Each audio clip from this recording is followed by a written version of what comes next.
जय Shri Krishna, welcome back to my channel. तो आज मैं इस मांगा का न्यू चैप्टर लेकर आई हूँ। आई होप आप इसकी प्रीवियस पार्ट यहाँ से सुनेंगे तो बिना किसी तरीके स्टार्ट करते स्टार्टिंग प्रीवियस पार्ट से ही करते हैं, जहाँ पे हमारा सेकंड कैरेक्टर जो कि कार में बैठ के किसी का इंतजार कर रहा होता है, वो बार बार अपने फ़ोन को देख रहा होता है नर्वस होकर।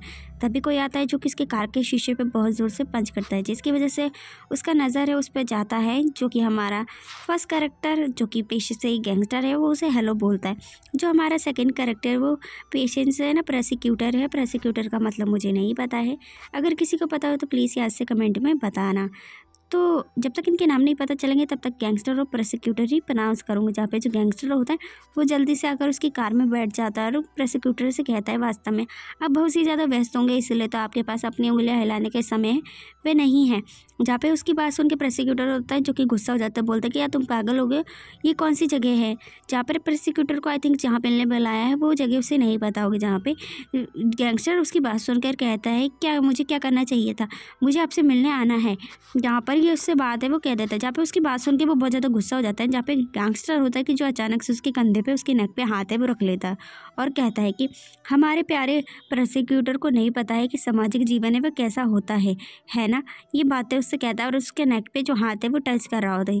और आगे गैंगस्टर प्रोसिक्यूटर से कहता है, अगर इसी तरीके से आपका कठोर अभिनय करते रहे तो आप उस तरीके का जो प्यार है वो पाना आपके लिए मुश्किल है, वे हो जाएगा। और उसके नेक पे हाथ रखा होता है, जिसकी वजह से प्रोसिक्यूटर है वो उसके हाथ की ओर देखता है। जहाँ पर वो उससे कहता है, आज जो बच्चों के बिना शराब पीने का कैसा रहेगा, क्यों ना हम एक शांत जगह पर जो शराब है चल के पिए, मतलब बिना गैंग के मेंबरों के साथ ही अकेले में शराब पिए। जहाँ पे प्रोसिक्यूटर अपने मन में सोचता है, बोलता है कि ये फिर से मुझे पागल पे कर रहा है। जहाँ पर गैंगस्टर है वो बोलता है कि ये सही समय पर मुझे है, चलो मुझे कुछ बात भी कहनी है। जहाँ पर गैंगस्टर और प्रोसिक्यूटर साथ में होते, जहाँ पे प्रोसिक्यूटर है वो कहता है, क्या अब हमें अलग अलग नहीं रास्ते चुन लेने चाहिए, क्योंकि उनका काम है वो ख़त्म हो गया था। जहाँ पे गैंगस्टर है वो सरप्राइज होकर कहता है क्या, और जहाँ पे प्रोसिक्यूटर है वो उससे अपने कंधे से उसका हाथ हटाने की ट्राई करता है और बोलता है कि इस बार जो काम है वो ख़त्म हो गया है, अगर इस बार कोई गड़बड़ी है वह है तो हमारा जो रिश्ता है वो बिल्कुल भी अच्छा है वे नहीं है।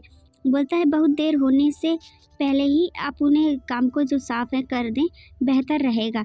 ये सारी बातें हैं वो उससे कह देता है। और जब भी गैंगस्टर होता है वो उसकी बात सुन के बहुत ही ज़्यादा सरप्राइज होता है, कंफ्यूज भी होता है। उसके बाद प्रोसिक्यूटर है वो गैंगस्टर से कहता है, और अपने हाथों का प्रयोग करने की जो आदत है पे बदलो, मतलब इस तरीके से उसको नाक में हाथ डालना उसे पसंद नहीं आया। जहाँ पे गैंगस्टर से आगे कहता है, और क्या आपका बात करना हो गया हो, बंद कर हो गया हो तो बाहर निकलकर जो कार का दरवाज़ा है वो यहाँ से बंद करना। जहाँ पे गैंगस्टर को दिखाया जाता है जो कि कार के बाहर होता है, प्रोसिक्यूटर वहाँ से चला जाता है। जहाँ पे गैंगस्टर उसे खड़े होकर देख रहा होता है। फिर उसके बाद वो अपने बालों को मतलब पीछे करता है और गुस्सा होता है इस तरीके से उसके रवैये से, और वो गुस्से में और क्रीपी होकर बोलता है कि भाड़ में जाओ, तुम हमेशा खूबसूरत होने का दिखावा है वे करते प्रशंसा करते हो और हमेशा फिर से मुड़कर चले जाते हो। ये सारी बातें हैं गैंगस्टर उसके बारे में कह रहा होता है। फिर हमें एक वेडिंग हॉल का सीन दिखाया जाता है जो कि बहुत ज़्यादा सुंदर से डेकोरेट हुआ होता है। जहाँ पर फोटो लगी होती है वहाँ पर दो लड़कियाँ खड़ी होती है। जो लंबे बाल वाली लड़की है वो छोटे बाल वाली लड़की से कहती है, क्या ये देखो, ये कैमरे पर कितना वास्तव में कितना सुंदर है, वह लग रहा अच्छा लग रहा है, ये देखो सच में वह अच्छा दिखता है। जहाँ पे छोटे बाल वाली लड़की होती है उसकी बात सुनकर वो कहती है कि मुझे आश्चर्य हुआ जब मैंने अचानक से उससे सुना कि वह शादी है वे कर रही है, वो भी उसके साथ जिसका कोई भी सगा है वे नहीं है। आई थिंक प्रोसिक्यूटर है वो अनाथ होगा। जहाँ पर प्रोसिक्यूटर को दिखाया जाता है जो कि ओल्ड मैन से हाथ है में मिलाता है, और जहाँ पे लड़की वही कहती है आखिरकार वे एक प्रोसिक्यूटर है और वो अच्छा दिखता है और बहुत ज़्यादा सुंदर भी है। जहाँ पर बोलता है इस तरीके का जो समारोह है वह ठीक है। जहाँ पर ये बातें हैं वो होती हैं जब आप अनाउंस करती है, आई थिंक जो मैरिज कराती है, बोलते हैं कि हॉल में दूल्हा दुल्हन की शादी में प्रवेश करते हुए आ रहे हैं, मतलब जो दूल्हा दुल्हन है वो आ रहे होंगे आई थिंक। जहाँ पर हमें बाहर का सीन दिखाया जाता है जहाँ पे बहुत सारी गाड़ियाँ और बहुत सारे गैंग के मेंबर होते हैं। आई थिंक ये उसी गैंगस्टर के होंगे। जहाँ पे बोलते हैं कि उपकरण है वो तैयार है, जहाँ पे बोलते हैं कि हाँ। उसके बाद वो लोग अंदर की ओर आने लगते हैं जहाँ पे दूल्हा दुल्हन सामने खड़े होते हैं। जहाँ पे एक ओल्ड मैन जो कि शादी करा रहे थे बोलते कि अब ये दोनों एक दूसरे का हाथ थामेंगे और एक ही रास्ते पर ही चलेंगे। ये सारी बातें हैं जो कि दूल्हा दुल्हन को समझाते हैं और बोलते कि और वह बाद में भरोसेमंद साथी हैं वे बनेंगे। ये सारी आई थिंक कस्में होंगी जो देर होते बोलते कि अब दूल्हा दुल्हन एक दूसरे को अंगूठियाँ हैं वह पहनाएंगे, जिसके बाद जो शादी है वो कंप्लीट हो जाएगी। जहाँ पर जो प्रोसिक्यूटर है वो उस लड़की को रिंग पहना ही रहा होता है कि अचानक से वहाँ पर ना दरवाज़ा है वो खुलता है, जहाँ पर गैंगस्टर होता है जिसके साथ उसके पूरी गैंग के मेंबर होते हैं, एंड गैंगस्टर आया होता है इस दूल्हे को उठाने। और जो प्रोसिक्यूटर होता है वो गैंगस्टर को देखकर बहुत ज़्यादा हैरान है, वो हो जाता है और वो उसका नाम है वो लेता है, जिसका नाम होता है गू तायोंग। इसका नाम गू तायोंग है गैंगस्टर का, जहाँ पे गैंगस्टर जो कि अपनी टाई को ढीला करते हुए कहता है कि इसे तोड़ो। मतलब वो शादी में जो इतने भी टेबल वेबल लगे होते हैं उसे तोड़ने के लिए कहता है और बोलता है कि हाँ बड़े भाई। और फिर उसके बाद उसके जो लफंडर होते हैं वो चालू हो जाते हैं वहाँ की सामान को तोड़ने लगते हैं और बोलते हैं जस्ट गेट लॉस, और बोलते हैं भाड़ में जाओ। बोलते हैं क्या हो रहा है क्या हो रहा है, बोलते हैं कि अभी चलो। और जहाँ पे जो प्रोसिक्यूटर होता है वो बहुत ज़्यादा परेशान हो जाता है और वो बहुत ज़्यादा नर्वस होता है, बोलते हैं कि लालत है। और उसके बाद वो कहता है वे कि मैंने उससे कहा था कि खो जाओ। ये सारी बातें हैं जो कि प्रोसिक्यूटर होता है वो सोच रहा होता है और बोलता है कोई पुलिस को बुलाओ। जहाँ पर जो गैंगस्टर होता है वो कि जल्दी जल्दी से जो गुलाब की पैटर्न है जहाँ से ब्राइडल आती है वहाँ से वो खुद से चल कर आता है, जहाँ पे जो प्रोसिक्यूटर होता है वो अपनी ब्राइड को बचा रहा होता है। जहाँ पर जो गैंगस्टर होता है बोलता है कि आप इन कपड़ों में बहुत ज़्यादा सुंदर एक नायक की तरह लग रहे हैं, मतलब किसी सेलिब्रिटी की तरह।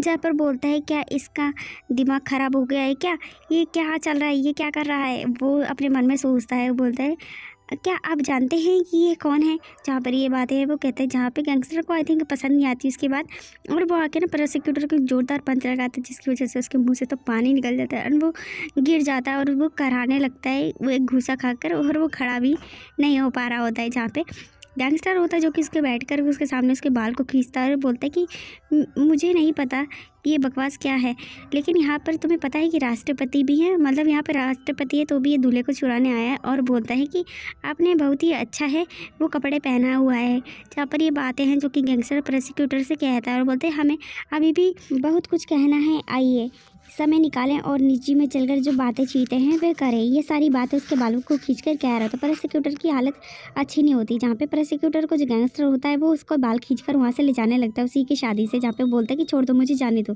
फिर उसके बाद आई थिंक ये शेप है, आई थिंक ये शेप है जहाँ पर आई थिंक प्रोसिक्यूटर है जो कि कहता है कि जाने दो जाने दो। जहाँ पे उसके गैंग के मेंबर होते हैं जो कि प्रोसिक्यूटर को उठाकर और उसे ज़ोर से गद्दे पर फेंक देते हैं, जिसकी वजह से प्रोसिक्यूटर है वो थोड़ा सा कराता है और गैंगस्टर उसके सामने ही खड़ा होता है। बाद में प्रोसिक्यूटर वो थोड़ा सा उठता है और बोलता है कि रुको, तुमने कहा था कि तुम्हें मुझसे कुछ कहना है। और उससे बोलता है कि तुम अभी भी बहुत ज़्यादा उत्साहित हुए दिख रहे हो, तुम ऐसे है वो मत बनो, शांत हो जाओ और अभी हम तर्क संगत है वो बन सकते हैं, मतलब अभी भी बातचीत है हम कर सकते हैं। जहाँ पे गैंगस्टर उसकी बात सुनकर कहते हैं क्या बातचीत कर सकते हैं, और वो बहुत ही ज़ोर से हंसने लगता है और अपने बालों मतलब अपने सिर पर हाथ रखता है और बोलता है कि भाड़ में जाओ, मैंने अपने जीवन में ऐसी बकवास है वो कभी भी सुनी है वे नहीं है। ऐसा कहकर वो हंसने लगता है और उसके बाद वो उससे आगे कहता है कि अब मेरे सिर में अभी भी दर्द है वे हो रहा है, मुझे आपसे अपनी भावनाओं के बारे में बातें वे करनी है।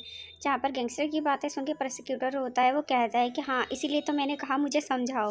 जहाँ पर गैंगस्टर उसकी बात सुनकर वो स्माइल करता है, गद्दे पे बहुत ज़ोर से लात रखता है और बोलता है कि मेरे लिए धन्यवाद, आप सफल हो गए हैं, आपको दूसरों के लिए बॉस की जो गंदगी है वो चाटने की ज़रूरत है नहीं पड़ेगी, एक गैंग का मेंबर कहता है। जहाँ पे गैंगस्टर होता है बोलता है कि मुझे आशा है कि हमारे जो प्रोसिक्यूटर है वो अच्छा करेंगे, इसीलिए मैंने उनकी दिल से मददें वे करी है।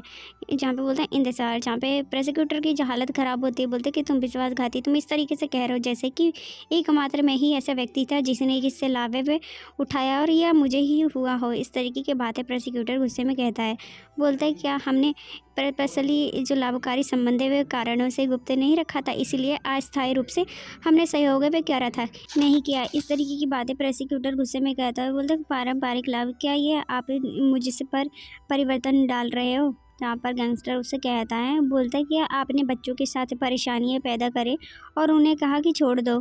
जहाँ पर ये बातें वो गुस्से में कहता है, जहाँ पे गैंगस्टर को दिखाया जाता है जो कि बैठ जाता है, अपने सर पे हाथ रखता है, बोलता है क्या आपको लगता है कि मैंने आप जैसे जो प्रतिभाशाली प्रोसिक्यूटर की से जुड़ने के लिए ही ऐसा किया है, तो ये तो नादानी भरा और मूर्खता जैसा है।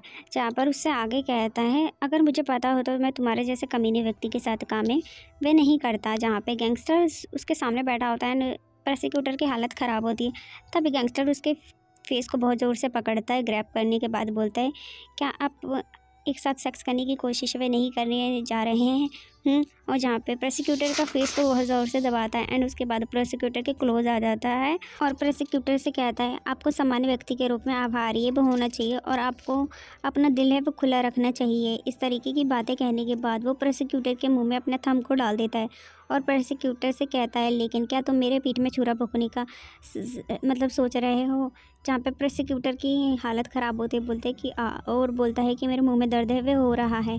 और जहाँ पे प्रोसिक्यूटर के सामने गैंगस्टर है जो कि खड़ा होता है, प्रोसिक्यूटर पड़ा होता है बिस्तर पे और ज़मीन मतलब बोलता है इंतज़ार करें और प्रोसिक्यूटर से कहता है बिल्कुल नहीं, आप प्यार करने के लिए इन्हें उतारो। जहाँ पर प्रोसिक्यूटर से कहता है और वो बोलता है कि यदि आप ऐसा नहीं कर सकते तो मुझे आपके लिए करने दो। प्रोसिक्यूटर उसे कपड़े उतारने के लिए कहता है। जहाँ पे प्रोसिक्यूटर जब गैंगस्टर की बातें प्रोसिक्यूटर नहीं मानता उसके बाद ना गैंगस्टर को गुस्सा आ जाता है, प्रोसिक्यूटर को कपड़ों को खींचने लगता है। बोलता है कि नहीं, जब आपने इतने सुंदर कपड़े पहने हो तब उन्हें उतारना अफसोस की बात है।